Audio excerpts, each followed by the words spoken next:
आज स्थापित हो जाए, मतलब इसका काम शिलान्यास हो गया है, तो इसका भी काम शुरू होगा और ये स्ट्रेंथनिंग करेगा डायग्नोस्टिक कैपेसिटीज को और वायरल इन्फेक्शन को। लगभग देश में हमने 165 ऐसी लैब्स बनाने का तय किया है, जिसमें से 11 रीजनल लेवल के हैं और 27 स्टेट लेवल के हैं और 127 मेडिकल कॉलेज लेवल के हैं। और ये जो आपको बिलासपुर में दिया है ये रीजनल लेवल का है, यानी सबसे ऊंचे क्वालिटी का आपको और ये BSL 2 और BSL 3 लैब्स की फैसिलिटी के साथ, बायो सेफ्टी के साथ ये लैब सुसज्जित होगी। तो अब भगवान न करे कोई कोरोना आए, भगवान न करे कोई और ऐसी आए, लेकिन कोई भी नए किस्म की वायरस का टेस्टिंग की कैपेसिटी यहाँ all India of medical health में होगी, ताकि कोई भी डेमोग्राफिक कोई भी चेंजेस आती हैं कोई वायरसेस में, तो उसको हम यहाँ पर डिटेक्ट कर सकेंगे। पेट्स सिटी स्कैन और स्पेक्ट सिटी फैसिलिटीज ये आज यहाँ पर प्रारंभ हो गई है और इसका भी अनुमोदन प्रधानमंत्री जी ने अक्टूबर महीने में किया था 2024 में। और ये एक जो पेट स्कैन है वो 21.28 करोड़ रुपए की लागत से बना है और जो स्पेक्ट स्कैन है वो 9.15 करोड़ की लागत से बना है और इसमें कैंसर पेशेंट्स, हार्ट डिजीजेस यानी हार्ट का फंक्शनिंग कैसा हो रहा है ये भी हम इसमें ढूंढ सकेंगे और किडनी का भी हम असेसमेंट कर सकेंगे कि किस तरीके से किडनी में कितनी तकलीफ है, किस लेवल की तकलीफ है, कहाँ तकलीफ है, इस तरीके का इसमें हम इन इक्विपमेंट्स का हम उपयोग अपने पेशेंट्स को हाई एंड क्वालिटी की सर्विसेज देने में हम सफल होंगे। आज अमृत फार्मेसी का मुझे 225वां 28 स्टेटों में लगभग जो हमारी चल रही हैं 28 स्टेट्स और यूटीज में अमृत फार्मेसी, उसमें 225वां उद्घाटन यानी एम्स में ही तीसरा अमृत इंस्टीट्यूट हम खोल रहे हैं। ये अमृत इंस्टीट्यूट मैंने पहले भी बताया था, affordable medicine and reliable implant treatment, इसकी ये व्यवस्था है और इसमें 50 से 95% तक सस्ती दवा, ब्रांडेड दवा आपको मिलती है। और आज लगभग अगर मैं अमृत की बात करूं तो 7,800 करोड़ रुपए की मेडिसिन अभी तक डिस्पर्स हो चुकी है। ये एक्चुअल दाम पड़ा है कितना, 7,800 करोड़ रुपए जो पेशेंट को देना पड़ा, लेकिन पेशेंट का फायदा कितना हुआ है, वो 4,000 करोड़ रुपए की सेविंग्स हुई। यानी जो वो इस दाम से ऊपर का दाम जो 4,000 करोड़ रुपए पेशेंट को पड़ता, उससे उसको लाभ मिला है और आउट ऑफ पॉकेट एक्सपेंडिचर ये समाप्त हुआ है। उसी तरीके से अभी आपको एक फिल्म दिखाई जाएगी। एक वैसे हमने all India institute of medical sciences को 2 भीषम क्यूब्स देने का तय किया है, लेकिन आज हम एक ही भीषम क्यूब अभी हमने ऑर्डर किया है और ये भीषम क्यूब जो है इसके बारे में आप डिटेल में आप समझ पाएंगे। और ये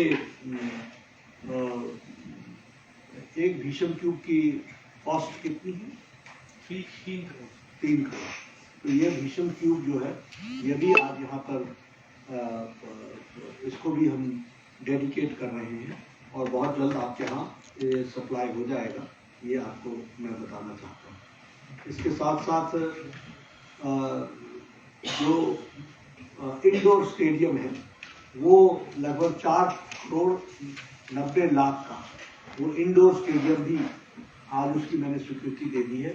तो वो इंडोर स्टेडियम भी अभी इसके बाद भारत सरकार से स्वीकृति पत्र आने के साथ उसका भी काम यहाँ ईडी के नेतृत्व में वो शुरू होगा। वो भी हाई क्वालिटी का इंडोर स्टेडियम होगा जो स्टाफ और यहाँ के पैरामेडिक स्टाफ और बाकी लोग यूटिलाइज कर सकेंगे। उसी तरीके से जो ये डिप्लोमा चल रहा है EMT का, इमरजेंसी मेडिकल टेक्नोलॉजी का, जो 2025 में स्टार्ट हुआ है, 2000 इसमें मंथली स्टाइपेंड हम 3,713 रुपये का दे रहे हैं और आगे चल करके हम इसको इन्हांस करने वाले हैं। स्टाइपेंड नहीं, सीट्स को हम एनहांस करने वाले हैं। उसी तरीके से post basic nursing diploma course, ये इसका भी हम मंथली स्टाइपेंड 10,000 रुपये दे रहे हैं और इसको हम प्रारंभ कर रहे हैं और यहाँ ये कोर्स चलेगा। बोन मैरो और स्टेम सेल के ट्रांसप्लांट में हाई डोज थेरेपी जो है, जो blood cancer, hematology disorders, cutting edge technology, accurate delivery, radiation to minimize effects करेगा।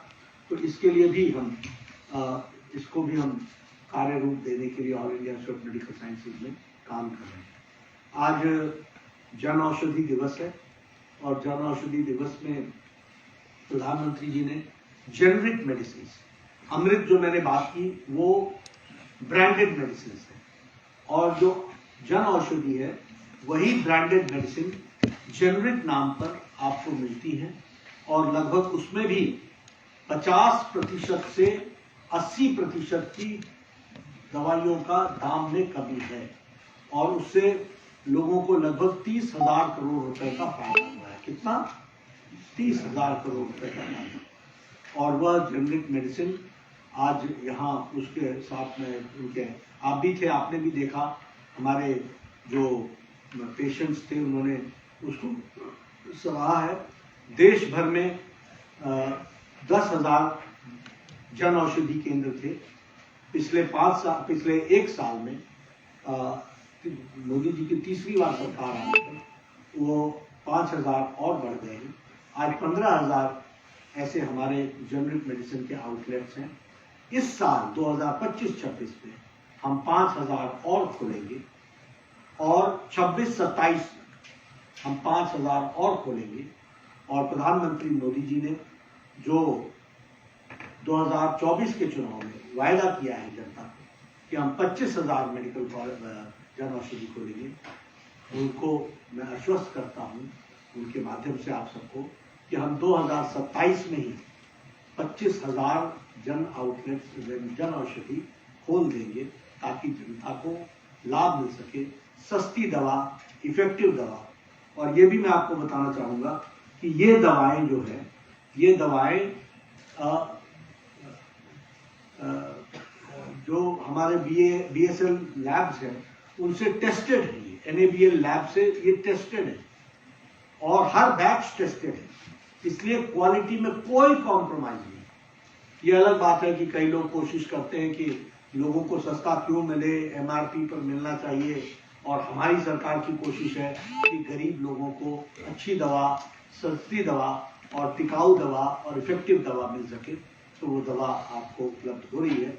आज जन औषधि दिवस पर मैं सभी तमाम जो क्रय करते हैं दवाइयाँ, रेगुलर बेसिस पे खरीदते हैं, जो पत्ता आप 1,000 रुपये का महीने का खरीदते हैं वो दवा आपको 250 रुपये में मिलती है। ये इसका फर्क पड़ता है, इतना फर्क आपको पड़ता है। तो यदि कोई ब्लड प्रेशर का मरीज है, कोई डायबिटिक का मरीज है जो हर दिन उसको दवा खानी पड़ती है, तो उसको महीने की कम से कम 1,500 रुपये की बचत होती है और वह एक साधारण व्यक्ति के लिए बहुत मायने रखती है और साल भर में उसको बहुत बड़ी बचत मिलती है। तो इस तरीके का मानवता का काम प्रधानमंत्री मोदी जी के नेतृत्व में हो रहा है। आज मुझे आप सबके बीच में आने का सौभाग्य मिला है और जो all India institute of medical science में प्रगति हुई है उसके बारे में आपको बताया है। अब कैंसर ट्रीटमेंट के लिए किसी भी किस्म का, ये जो मैंने पेट साहब के बारे में कहा है, यह प्राइवेट में भी सिर्फ एक है, बाकी गवर्नमेंट फैसिलिटी में सारे प्रदेश में ये पहला है जिसको ये फैसिलिटी मिली है और ये समर्पित हुई है भारत सरकार की ओर से हमारे हिमाचल की जनता को। तो मैं प्रधानमंत्री जी को इसके लिए धन्यवाद देता हूँ और आप सब लोगों के माध्यम से जनता को ये सूचित करना चाहता हूँ कि एम्स अपने तय समय से तीव्र गति से जो हमने टारगेट तय किए हैं उससे पहले हम अपने टारगेट्स को कंप्लीट करते हुए आगे बढ़ रहे हैं। आज आपको 35 नए हमने प्रोफेसर दिए हैं, तो आपको इसी तरीके से आगे इसको बढ़ाने का प्रयास करेंगे। आपका माध्यम से जनता जनार्दन का आशीर्वाद मिलता रहे और हम इस काम को आगे बढ़ाएं, यही मुझे नगर जी, सबसे पहले तो आपका बहुत बहुत धन्यवाद। मुझे तो ये था कि इसमें इमरजेंसी बहुत कर दी है और जो इमरजेंसी वाले एरिया में बहुत कम है, तो ट्रामा सेंटर का प्रस्ताव था, तो उसके लिए कुछ प्रपोजल करेगा? पाइपलाइन में है, तीव्र गति से करेंगे। तो कुछ इतिहास वगैरह का हुआ है सर कि कितने का क्या है? नहीं, अभी तो उसकी प्रोजेक्ट ही बन रहा है, but it is a continuous process. मैंने आपको बताया कि जैसे जैसे लोड बढ़ेगा वैसे वैसे फैसिलिटी बढ़ेगी। कुछ किसी और आ गया सर, जैसे गैस्ट्रो का अभी नहीं शुरू हो पाया है, सब शुरू हो गया। पैसा नहीं मिल रहे हैं, इतने टाइम से एडवर्टाइजमेंट लगे हैं, तो कुछ क्राइटेरिया का इशू भी है उसमें, उसके लिए कुछ करेंगे? कि उसमें हम रियायत नहीं करेंगे, वो हम क्वालिटी में कॉम्प्रोमाइज नहीं करेंगे। क्योंकि गैस्ट्रो का सबसे बड़ा इशू है ना सर, प्रदेश करेंगे। में आपकी जानकारी होगी है तो। करेंगे। सर केरला में नया वायरस इंट्रोड्यूस हुआ है निपाह करके। नया नहीं, पुराना है, हमारा दोस्त है। हम पूरा इलाज करते हैं। यह जब मैं पिछली बार स्वास्थ्य मंत्री था तब निपा के वायरस के केसेस आए थे और हमने 24 घंटे के अंदर अपनी सेंट्रल टीम को भेजा, निपा डिटेक्ट किया था। वो 2 पेशेंट्स निपा के पिछले 24 घंटे में जिस से मिले थे सबको हमने उठा लिया था और सबको क्वारंटाइन किया था और सबका एक साथ इलाज शुरू किया और वहाँ निपा का उस समय एक भी कैजुअलिटी नहीं हुई सिवाय जिसके माध्यम से डिटेक्ट हुआ। तो Nipah is a old virus and we are taking care. उसके लिए हेल्थ हैबिट्स के बारे में चिंता करनी होती है, जिसके बारे में पब्लिक एजुकेशन भी दे रही है।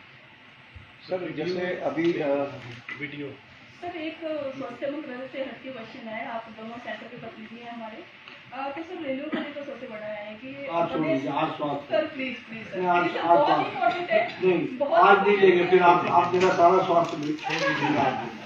सर जैसे कोरोना का इम्पैक्ट कोरोना काल में वैक्सीन बनी, लेकिन वैक्सीन का कुछ इम्पैक्ट और नेगेटिव भी है। कुछ लोग जैसे बिल्कुल नहीं है। सुनो सर, खड़े खड़े बच्चे कोलैप्स कर जा रहे हैं, ऐसे बहुत सारे सोशल मीडिया पे या मतलब जनरली आ रहे हैं। ऐसा है क्या आपकी तरफ से कोई रिसर्च का इंफॉर्मेशन? ये भ्रामक प्रचार है।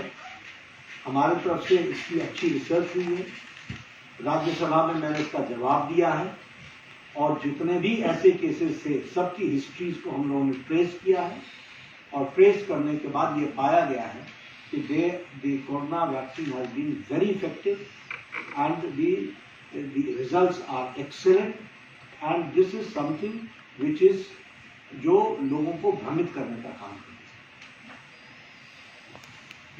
है। जो आपको मिल रहा है वो देखो ना।